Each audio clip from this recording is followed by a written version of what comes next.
नमस्कार मित्रांनो, सांगकाव मराठीमध्ये आपले स्वागत आहे. आज आपण बघणार आहोत शंकर पाटील यांची कथासंग्रह श्री गणेशा. कथा क्रमांक 1. आधार. हरिभाऊ यांनी शाळा मास्तर म्हणून चांगली 25 वर्ष नोकरी केली होती. त्यांच्या हातून शेकडो विद्यार्थी शिकून बाहेर पडले होते.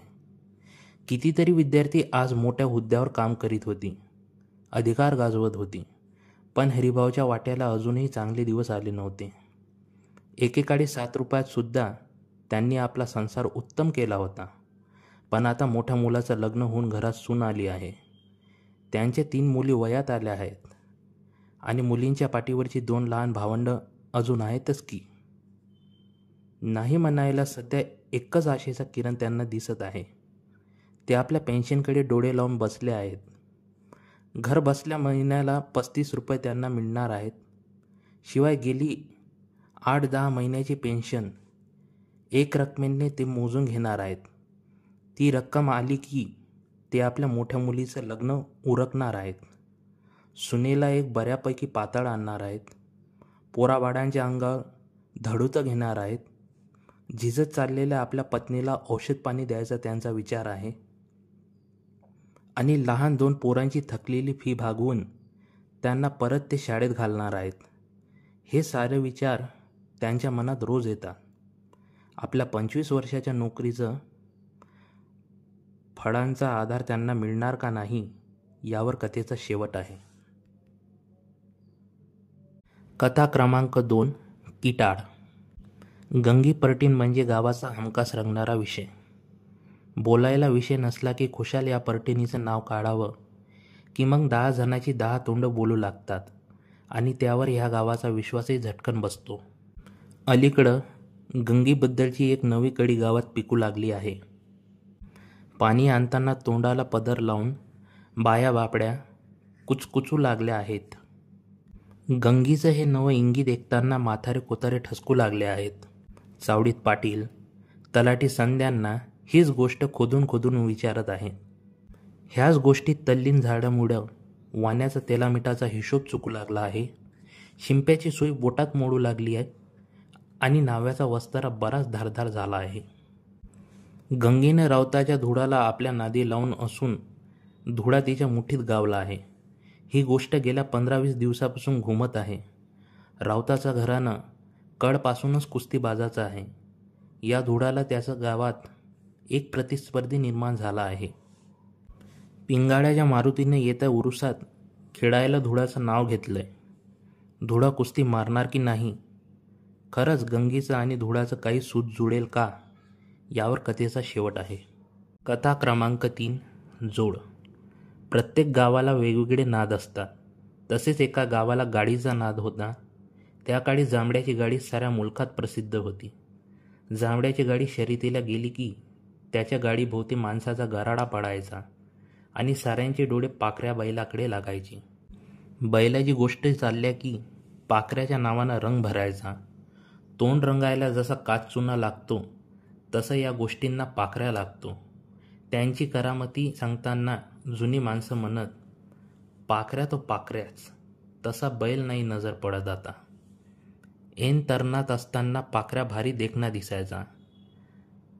कान सदा हरणागत टवकारलेले, अंग चापकागत लांब सडक, रंग बेलकी घेत पांढरा धोट, खोबऱ्याच्या वाटीगत पायाच्या नख्या आणि वर जोडलेली कोचीची 1.5 हात डौलदार शिंग. पडताना पोट खालवर होत नसे. पाय ठेचाळायचा नाही. एक गोळी गेल्यागत जायचा. लांब सडक उंच बांध्यामुळं उडी लांब पडायची. ह्याच्या एका उडीत दुसऱ्या बैलाच्या 2 उड्या घ्यायला लागायच्या. म्हणून त्याच्या जोडीला दुसऱ्या बैलाचा टिकाव लागायचा नाही. त्याच्या संग पडायचं म्हणजे आई आठवायची. अशा या पाखऱ्याला जोड मिळण्याकरिता जांभळ्या खूप भटकला. अनेक खोंड आणले, खरं सोंगा जुळना. अशा या पाखऱ्याला जोडीदार मिळणार की नाही, जांभळ्या गाडीच्या शर्यतीमध्ये साऱ्या दुनियेत झेंडा लावतो की नाही, यावर कथेचा शेवट आहे. कथा क्रमांक 4. सावली. शाळेत शिकत असताना लेखकांनी मोत्या नावाचं कुत्रं पाळलं होतं. काही दिवसांनी अण्णाचा त्याच्यावर फारच जीव आला. आणि मोत्याचा सुद्धा. मोत्या अण्णांना बघून खुश होई. अण्णा सावडीतून आले की तो बसलेला उठायचा, लहान मुलागत अंगावर झेप घ्यायचा, लाळानं गुरगुरायचा, अण्णाचे पाय चाटायचा. पुढे पुढे तर मोत्या अण्णाचा फारच लाडाचा झाला. सकाळी अण्णा सावडीकडे चालले की मोत्या त्यांच्या पाठी लागून जायचा. ते आले की तोही यायचा. मोत्या अण्णाची सावली बनून वावरू लागला. एक दिवस अण्णा कोल्हापूरला जायला निघाले. 2.5-3 मैल चालून रेल्वेने किंवा मोटारीने जायचं होतं. 10ची गाडी गाठायला अण्णा 9च्या आधीच घरातून निघाले. अण्णा गावाबाहेर आले. वेस मागं राहिली आणि ते माळाच्या पाऊल वाटेला लागले. तोच धापा टाकीत मोत्या त्यांच्या पायात आला. जीभ बाहेर काढून 10-10 करत तो अण्णाच्या पाठोपाठ चालला. अण्णा कोल्हापूरला गेल्यावर मोत्या परत घरी येणार की नाही यावर कथेचा शेवट आहे. कथा क्रमांक 5. वेड. आईनं नवऱ्यामागं आपल्या पोराचा सांभाळ भारी जीव लावून केला होता. एकच फळ मागं ठेवून तिचा नवरा देवाघरी गेला होता म्हणून ती माऊली आपल्या पोराला फार झेलायची. त्याला कुठं ठेवू आणि कुठं नको अशी करायची. आईच्या या प्रेमानं शामू लवकरच चांगला थोराड दिसू लागला. ज्वारी खोंडागत चांगला आडवा तिडवा फुटला. 4 मुलांपेक्षा त्याला लवकर मिसरूड फुटली आणि काही गोष्टीचं ज्ञान त्याला लवकर होऊ लागलं. ज्या वयात होऊ नये त्या वयात ते होऊ लागलं आणि शामू शाळा सोडून रिकामा गावातनं उडंगा फिरू लागला. डोक्यानं कमी आणि अंगानं वाढलेल्या शामूला एकच ध्यास लागला होता. त्याला बाईची चिंता लागली होती. अशा पोरवयात बाई आठवावी हे जरा जगा वेगळं होतं. पण बाईसाठी हपापलेला शामू गावातनं हिंडायचा. नात्या धुत्या पोरीच्या वाटेवर उभा राहायचा. उगाच घुटमळायचा आणि कुणाच्या तरी पायरीवर बसून टेहाळणी करायचा. सकाळची वेळ गेली की दुपारी शामू हुरूट पोरांच्या अड्ड्यावर जाऊन बसायचा. नामा शिंप्याचं दुकान अशाच अड्ड्यापैकी एक होतं. ह्याच नामानं पुढे त्याला विड्या ओढायला व सिनेमाचा नाद लावला. नामा शिंप्यासोबत राहून शामूने वर्षभरात असे कारनामे केले की खुद डॉक्टर त्याच्या आईला पोराचं लग्न कर असे म्हणू लागले. शामूचे लग्न होणार की नाही, तो या रोगातून सुटणार की नाही यावर कथेचा शेवट आहे. कथा क्रमांक 6. चक्र. व्यक्तीने आत्महत्या केल्यानंतर खळबळ निर्माण होते. कोणाला त्याला बघायचे असते.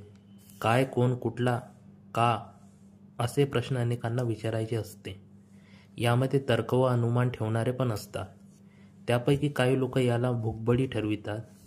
काही दारू जुगाराचा असलेला हा परिणाम सांगतात. काही लोक हा क्षयरोगी होता आणि कंटाळून जीव दिला असे घोषित करतात. मृत व्यक्तीच्या मागे असलेला संसार किती व त्यांचा सांभाळ कोण करणार हे सगळं सोडता मृतकाने हे का बरं केले ही खरी वस्तुस्थितीचे वर्णन या कथेमध्ये वर्णिले आहे. कथा क्रमांक 7. गौरा काकी. काकू पुढं कुणाचं चालत नव्हतं. खुद काकाचं जिथं काही चाललं नाही तिथं पोरांचं काय चालणार. पोरं लहान असतानाच काका निघून गेले होते. ते होते तोवर त्यांना भाजून खाल्लं आणि ते गेल्यावर काकीनं पोरांचा छळ मांडला. पोरं म्हणजे तिला चाकरीच्या गळ्यागतच वाटायची. कधी तिनं मायेनं कुणाला पोटाशी धरलं असं पाहायला मिळायचं नाही. पोरं लहान असताना गोड दिसतात. जरा मोठी झाल्यावर आपोआपच गुण उधळू लागतात. आज जर आपण त्यांना तळहातावर झेलले तर ते उद्या लग्न झाल्यावर डोक्यावर बसणारच. म्हणून आधीपासूनच धाक असावा. हा धाक ठेवण्यासाठी काकू तोंडाप्रमाणेच हाताचाही उपयोग करी. मुले चांगले मोठे झाले तरी 4 चौघात फळाफळा मारायला काकी कधी कमी करायची नाही. लहानपणापासूनच धाकात वाढलेली पोरं आईच्या भीतीने गप्प बसायची. अशा गौरा काकूने मागील 2.5 वर्षापासून संसार मांडलेल्या तिच्या दोन्ही मुलांना घराबाहेर काढले. काळ्याच्या कृपेने गौरा काकूच्या बुद्धीमध्ये परिवर्तन होणार की नाही यावर कथेचा शेवट आहे. कथा क्रमांक 8. नख. मनाच्या सगळ्या वेदना प्रभाला रवीशी सांगाव्याशा वाटतात. उरातली तिडीक एकदा तरी बोलून दाखवाशी वाटते. आजवर मुकपणे सोसलेल्या साऱ्या व्यथावरचं झाकण काढावंसं वाटतं. पण न बोलता ती फक्त आवंढा गिळते. पदरानं डोळे पुसून ती पुन्हा पूर्ववत बसून राहते. सगळी गात्रच सुन्न होऊन जातात. तिला आता काय बोलावं हे समजत नाही, कसं सांगावं हे कळत नाही. आणि मग ज्या गोष्टीची वाच्यता आयुष्यात कधी कुणाजवळ करायची नाही असं तिच्या मनानं ठरवलेलं असतं, त्याच भावनेला शब्द फुटू लागतात. प्रभाला जीवनामध्ये कोणते पाऊल उचलावे लागले यावर कथेचा शेवट आहे. कथा क्रमांक 9. नशा. मोलमजुरी करून पोट भरायला म्हणून जांभळीहून आलेला जांभळ्या साऱ्या गावाला शिरजोर होऊन बसला. धडधडीत खून करून तो पचविणारा माणूस कसा असला पाहिजे याचा गावाला विचार पडला आणि जो तो आश्चर्य करीत राहिला. त्याच्या वाटेला जायचं नाही असा काहींनी मनाशी निर्णय घेतला, तर काहींना त्याची नागी कशी जिरवावी असा विचार पडला. उठाव सुटाव तेव्हा जांभळ्याचा विषय सुरू झाला. हजामतीच्या नावापुढे बसला तरी तेच, आणि तेलमीठ आणायला वाण्याच्या दुकानात जरी गेलं तरी तेच. एका दिवसात जांभळ्या प्रसिद्ध झाला आणि सारा गाव त्याला जांभळीकर म्हणू लागलं. असा हा जांभळ्या एकदा एखादी गोष्ट त्याच्या डोक्यानं घेतली तेव्हा त्याला मागचा पुढचा विचारच नसायचा. हा जांभळ्या एके दिवशी इनामदार सारख्यांच्या मार्गात येतो. इनामदार जांभळ्याची नांगी जिरवेल की नाही यावर कथेचा शेवट आहे.